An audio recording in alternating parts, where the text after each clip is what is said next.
ইমাম মাহদী আগমনের ৭০টি আলামতের মধ্যে ৩৫টি পূর্ণ হয়েছে, বাকি আছে ৫টি আলামত। আল্লাহ আমার রব বাংলা ৭৮৬ চ্যানেলে আপনাদের স্বাগতম। আসসালামু আলাইকুম। ইমাম মাহদী পৃথিবীতে আগমনের পূর্বে ৭০টি আলামতের কথা হাদিসে বর্ণিত আছে। তার মধ্যে ইতোমধ্যে ৬৫টি পূর্ণ হয়ে গেছে, আর বাকি আছে মাত্র ৫টি আলামত।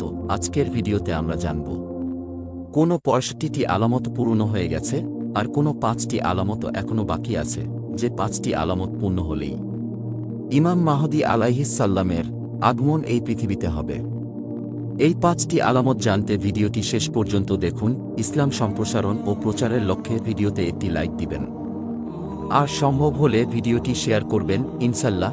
অসংখ্য সহিহ হাদিস দ্বারা প্রমাণিত দাজ্জালের আত্মপ্রকাশের পূর্বে পৃথিবীতে যখন দুঃখ পাশবিকতা দুঃশাসন চলবে, সত্যকে লাঞ্ছিত করবে, মিথ্যা ধর্মকে নির্বাচিত করবে, অধর্ম ন্যায়কে প্রতিষ্ঠা করবে, অন্যায় যখন কল্যাণের জন্য চলে আসবে, দুর্দিন সততার জন্য ভয়াবহ দুর্ভিক্ষ চলে আসবে, শিক্ষার জন্য চলে আসবে ঘোরতর দুর্যোগ, নারী ও দুর্বলের জন্য চারপাশে মৃত্যু অপেক্ষা করবে, যখন কোনো নীতির শাসন ত্রাণ কেবল চলবে, জোরামু লুকতার এর রাজত্ব মানুষের জীবনে পাপাচার, ব্যভিচার এবং স্বেচ্ছাচারী ভরে যাবে, যেদিকে তাকানো যাবে শুধুমাত্র জুলুম দেখতে পাওয়া যাবে, দুনিয়ার বড় বড় জাতীয় সভ্যতা আধিপত্যের লড়াইয়ে ক্লান্ত হয়ে পড়বে, ঠিক তখনই স্বর্গের সুরভি নিয়ে, চিরসত্যের মহিমা নিয়ে খোদাই প্রজ্ঞা ও পবিত্রতার জীবন্ত প্রতিফলন হয় পৃথিবীতে আগমন ঘটবে মহানবী হযরত মুহাম্মদ সাল্লাল্লাহু আলাইহি ওয়াসাল্লামের দৌহিত্র হযরত হাসান রাদিয়াল্লাহু আনহুর বংশের উজ্জ্বল নক্ষত্র খলিফাতুল মুসলিমিন মুহাম্মদ বিন আবদুল্লাহ ইমাম মাহদী আলাইহিস সাল্লাম পৃথিবীতে আসবেন, এটা আমরা জানি।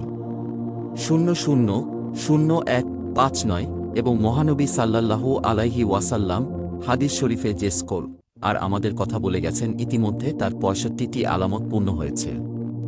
সেই ৬৫টি আলামত এর মধ্যে অন্যতম এখন আলোচনা করব। মানুষের ধন সম্পদ বৃদ্ধি পাবে, মানুষ মানুষকে ব্যবহার করবে, আবু দাউদ। ঘন ঘন ভূমিকম্প হবে, বুখারী।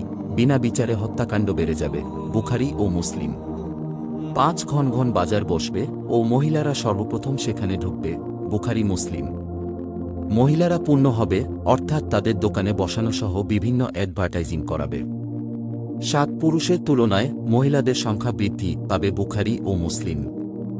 ৪ ঘন ঘন বজ্রপাত হবে, বিভিন্ন এলাকার মানুষের যখন পরাতর সাথে দেখা হবে, তারা বলবে, গত বজ্রপাতে তোমাদের এলাকায় কতজন মারা গেছে। ৯ সুদের ছড়াছড়ি হবে, ১ দুর্নীতি বেড়ে যাবে, ১ কোনো অপরাধে শাস্তি না হওয়া, ১ জিনা ব্যভিচার প্রেম ভালোবাসা অবৈধ সম্পর্ক বেড়ে যাবে, ১ সময় দ্রুত চলে যাবে, ১ বরকত কমে যাবে, ১ গান বাজনা ব্যাপক বৃদ্ধি পাবে, তাকে হালাল মনে করা হবে, ১ মদ্যপান বেড়ে যাবে এবং তা অন্য নাম দিয়ে বিক্রি করা হবে, ১ তাফসির শাসকদের বন্ধু বানাবে, ১ অযোগ্য ব্যক্তির হাতে ক্ষমতা থাকবে, ১ সমাজ পরিবার রাষ্ট্র প্রায় জায়গায় নারীর কর্তৃত্ব থাকবে, বেশ নামেমাত্র মুসলিম থাকবে কিন্তু তারা কাজে মুসলিম হবে না, ২ না মনে করে আনন্দ করবে, ২ বেশি পরিমাণে বৃদ্ধি পাবে, ২ আকাশ থেকে বঞ্চিত হবে, ২ মুসলিম উম্মার একদল মূর্তি পূজা করবে, ২ জন্ম দেবে মেয়ে তার মায়ের সাথে দাসীর মতো ব্যবহার করবে, গায়ক গায়িকা নর্তকীদের কদর বেড়ে যাবে, ২ মুসলিমরা সব জায়গায় নির্যাতিত হবে, আজহার জিহাদ সহ আরও অনেকে বিভিন্ন ফরজ বিধান থেকে মানুষ দূরে থাকবে, ২ মূর্খরা আলেমদের ভুল ধরবে, ৩ ফুরাত নদী শুকিয়ে যাবে, বর্তমানে ৯% শুকিয়ে গেছে, আর তার থেকে স্বর্ণের পাহাড় উঠে আসবে এবং ৯.৯% মানুষ সেই সম্পদের মনে করবে এবং সেটা নিয়ে যুদ্ধ করবে, ৩ ভয় পাবে ও জীবনের মায়া বেশি থাকবে, ৩ সৌদি নেতৃত্বে ৩টি ফাটল হবে। প্রিয় মুসলমান ভাই ও বোনেরা, এই আলামতগুলো যে পূর্ণ হয়েছে সে ব্যাপারে আপনি কি আমাদের সাথে একমত? কমেন্টের মাধ্যমে অবশ্যই জানাবেন। পূরণ হওয়া ৬৫টি আলামত এর মধ্যে এই ২টি আলামত আপনাদেরকে জানালাম, এভাবে ৬৫টি আলামতের পূর্ণ। আর যে ৫টি বাকি আলামত রয়েছে, যেগুলো পূর্ণ হলে ইমাম মাহদী পৃথিবীতে আগমন করবেন, সেই ৫টি আলামত ভিডিও শেষে আমরা জানাবো ইনশাল্লাহ। সেই ৫টি আলামত সম্পর্কে জানার আগে আসুন ইমাম মাহদী সম্পর্কে আমরা একটু জেনে নেই। হযরত আলী রাদিয়াল্লাহু তাআলা আনহুর শাহাদাতের পর হযরত হাসান রাদিয়াল্লাহু যখন খোলা হয়, তখন মুসলিম বিশ্বে খলিফা ২ জন গিয়েছিল। যে জাজিরাকে হযরত হাসান রাদিয়াল্লাহু তাআলা আনহু ও আশেপাশের এলাকাগুলোতে মুয়াবিয়া রাদিয়াল্লাহু আনহু পরিচালনার পর বাড়ছিল। কোনো উদ্দেশ্য ছাড়াই হযরত হাসান রাদিয়াল্লাহু তাআলা আনহু সম্পূর্ণ খেলাফত হযরত মুয়াবিয়া রাদিয়াল্লাহু তাআলা ঢুকিয়ে দিয়েছিলেন। যেন এক শাসকের অধীনে মুসলমান একতাবদ্ধ হয়ে যায়, মুমিনদের পারস্পরিক রক্তপাত বন্ধ হয়ে যায়। হাদিস শরীফে আছে আল্লাহ তাআলার জন্য যে ব্যক্তি কোনো কিছু ত্যাগ করল, আল্লাহ তাআলা এবং তার বংশধরকে এর চেয়ে উত্তম বস্তু দান করবেন। এই হাদিসটি নেওয়া হয়েছে আল-মানারিফ থেকে। ইমাম মাহদী আলাইহিস সালাম 7 বছর মুসলমানদের নেতৃত্ব দেবেন, ন্যায়নিষ্ঠার পৃথিবী ভরে দেবেন, ঠিক যেমন পূর্বে অন্যায় অবিচার ভরে গিয়েছিল। তার রাজত্বকালে বিশ্ব সুখ স্বাচ্ছন্দ্যের পূর্ণ হয়ে উঠবে, ভূপৃষ্ঠ তার মধ্যে গঠিত সকল খনিজ সম্পদ প্রকাশ করে দেবে, আকাশ ফসল ভরা বৃষ্টি বর্ষণ করবে, বেহিসাব মানুষের মাঝে ইমাম মাহদী আলাইহিস সালাম ধন সম্পদ বন্টন করবেন। তিনি থেকে আত্মপ্রকাশ করবে একা প্রাচ্যের একদল নিষ্ঠাবান মুজাহিদ ও তার সঙ্গে থাকবেন, দিনের ঝান্ডা বুকে নিয়ে শত্রুদের বিরুদ্ধে যুদ্ধ করতে থাকবেন। মুসলিম বিশ্বে অধিক সংঘাতকালে 3 জন খলিফা সন্তান কাবাঘরের কর্তৃত্ব নিয়ে যুদ্ধে লেগে যাবে। কেউ সফল হবে না, তখনই মক্কা ইমাম মাহদী আলাইহিস সালাম এর আবির্ভাব হবে। দ্রুত মানুষের মাঝে সংবাদ ছড়িয়ে পড়বে, লোকেরা হাজরে আসওয়াদ ও মাকামে ইব্রাহিম এর মাঝে তার হাতে বায়াত গ্রহণ করবে। হযরত উসমান রাদিয়াল্লাহু আনহু হযরত আব্দুল্লাহ ইবনে মাসুদ রাত থেকে বর্ণিত, নবী কারীম সাল্লাল্লাহু আলাইহি সাল্লাম বলেন, তোমাদের রত্নভাণ্ডার অর্থাৎ বাবার কাছে এই 3 জন খলিফা সন্তানের যুদ্ধ করতে থাকবে, কেউই দখল করতে সফল হবে না।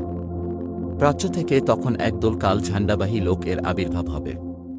তারা এসে তোমাদের সাথে যুদ্ধ করবে, আর তাদেরকে এই যুদ্ধে আল্লাহর পক্ষ থেকে সাহায্য করা হবে, আর তোমাদেরকে এমনভাবে হত্যা করবে ইতপূর্বে কেউ কখনো করেনি, অতএব তারা বিজয়ী হবে।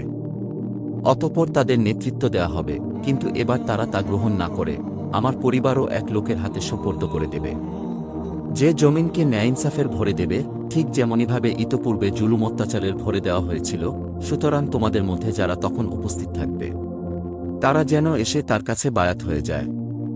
যদিও তোমাদের এমনটি করতে হামাগুড়ি দিয়ে বরফের পাহাড় পালিত হয়, তবুও আসবে। এই হাদিসটি নেওয়া হয়েছে মাজার থেকে। আল্লাহ বলেন, ইমাম মাহদী আলাইহিস সালামকে নিষ্ঠাবান একটি দলের মাধ্যমে শক্তিশালী করা হবে, তারা ইমাম মাহদীকে সহায়তা করবে এবং রাজত্ব প্রতিষ্ঠা করবে। তাদের পতাকা কালো বর্ণের হবে। এটা একটা গান বিচারপতি, কারণ নবী কারীম সাল্লাল্লাহু আলাইহিস সাল্লামের পতাকাও কালো ছিল। এবার আমরা জানব ইমাম মাহদী আগমনের পূর্বে আর যে 5টি আলামত বাকি রয়েছে। 1, আলেমদের থেকে উঠিয়ে নেওয়া হবে। 2, কারীদের তেলাওয়াত উঠে যাবে, কোরআনের লেখা মুছে যাবে। 4, পশ্চিম দিক থেকে সূর্য উঠবে। 5, মসজিদে চাকচিক্য হবে, কিন্তু মুসল্লি কম হবে। আগে মনে হতো কি এখনো অনেক সময় বাকি আছে, কিন্তু এখন মনে হয় কেমতে এত কাছে যে হয়তো আমরাও কিয়ামত দেখতে পাব। অথচ প্রতিদিন মৃত্যু আমাদেরকে শতবার স্মরণ করার। আল্লাহ সকল মুসলিমদের ঈমান ধরে রাখার তৌফিক দান করুন। আমরা সকলেই গুনাহগার, আল্লাহ আমাদেরকে ক্ষমা করুন। সবাই কমেন্টে লিখি আমিন। প্রিয় মুসলমান ভাই ও বোনেরা, আজকের ভিডিও এই পর্যন্তই। সবাই ভালো থাকবেন। আল্লাহ রাব্বুল আলামিন আমাদের সবাইকে হেদায়েত দান করুন, আমিন।